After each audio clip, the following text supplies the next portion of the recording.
মরদেহ রাখার বৈদ্যুতিক কফিনের পরিষেবা চালু করল স্বেচ্ছাসেবী সংগঠন আবোল তাবোল।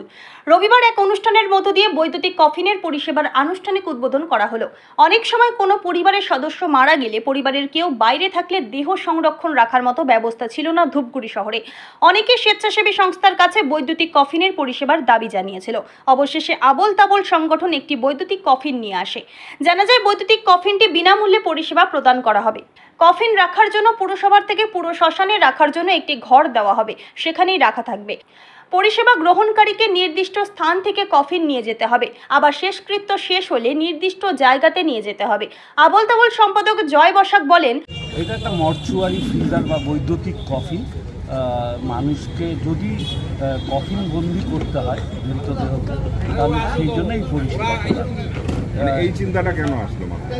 আসলে আমরা প্রত্যেক মাসে বলবো না, অন্তত 2-3 মাস পর পর বিভিন্ন জনের ফোন পাই যে আমাদের নিকটাত্মীয় এরকম মারা গেছেন, আমরা অমুক জায়গায় আছি বা বাইরে আছি, পৌঁছতে 1 দিন লাগবে বা 1.5 দিন লাগবে, একটু কফিন বন্দি করতে হবে। এই কফিন বন্দি করতে গিয়ে আমরা প্রচণ্ড সমস্যার সম্মুখীন হয়েছি।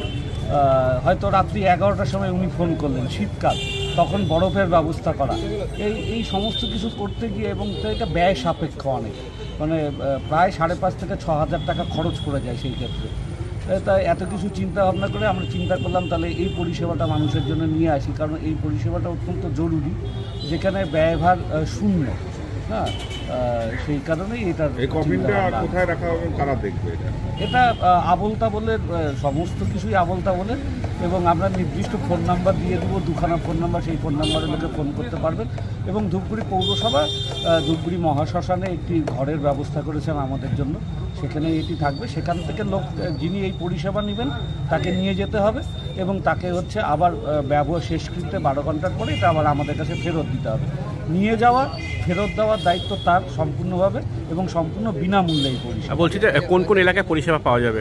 ধূপগুড়ি মহকুমার যে অংশটা রয়েছে, সেই ধূপগুড়ি মহকুমার অংশ বাদ দিয়েও তার পার্শ্ববর্তী এলাকার লোকজন যদি এটা পরিষেবা নিতে চান, আমরা সেই পরিষেবা তাদের। কোনো বিধিনিষেধ বলতে হচ্ছে শুধুমাত্র ময়না তদন্তের অধীন যদি কোনো মৃতদেহ থাকে, তাহলে সেই ক্ষেত্রে আমরা সেই পরিষেবাটা ময়না তদন্তের আগে পর্যন্ত দেব না, ময়না তদন্তের পরে এই পরিষেবা দেব। কটা মেশিন এসেছে?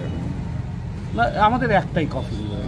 ভবিষ্যতে কি আরো এটা বাড়ানো? যদি মানুষের প্রয়োজন হয়, আমরা যদি দেখি যে আরও প্রয়োজনীয়তা আছে, অবশ্যই আমরা মানুষের কাছে আবার চাইব, কারণ আমরা তো নিজেদের পয়সা দিয়ে একদম করিনি। সমস্ত ধূপগুড়ি এবং তার পার্শ্ববর্তী এলাকার 76 জন মানুষ আমাদের পাশে দাঁড়িয়েছিলেন বলেই আজকে এটা আমরা করতে সক্ষম হয়েছি।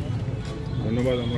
এদিনের কফিনের পরিষেবার অনুষ্ঠান উপস্থিত ছিলেন পুর প্রশাসক বোর্ডের ভাইস চেয়ারম্যান রাজেশ কুমার সিং। তিনি বলেন, তারা একটা মিটিং করে সিদ্ধান্ত নিয়েছিল এবং ধূপগুড়ি পৌরসভায় এই প্রস্তাবটা দেয়, এবং আমরা সত্যিই আপ্লুত এবং ধন্যবাদ জ্ঞাপন করছি যে আবোল তাবোল এই মহৎ কাজকে, এবং তারা আজকে তার শুভ উদ্বোধন করলেন। ওনাদের সাথে যেটা কথা হচ্ছে, শ্মশানে আমরা একটা রুম বানিয়ে বা রাখার একটা জায়গা আমরা তৈরি করে দেবো, এবং পরবর্তীতে যে মানুষের প্রয়োজনীয়তা সে পৌরসভাও যোগাযোগ করতে পারে, ওনাদের সাথেও যোগাযোগ করতে পারে। একটা সমন্বয়ের টিম নিয়ে এটা মূলত মানুষকে একটা পরিষেবা, এবং সবচেয়ে ভালো যেটা যে আবোল তাবোলের থেকে ঘোষণা হয়েছে যেটা ফ্রি অফ কস্ট, কোনো পয়সা নেওয়া হবে না।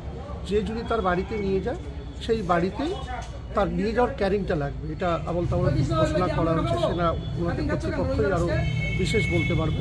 কিন্তু আমরা তাদের কাছে কৃতজ্ঞ যে এই সামাজিক কাজের সাথে ওরা যুক্ত থাকার জন্য, মানুষের পাশে থাকার জন্য। ধূপগুড়ি থেকে ভাস্কর মোহন্তের রিপোর্ট, আমাদের টিভি।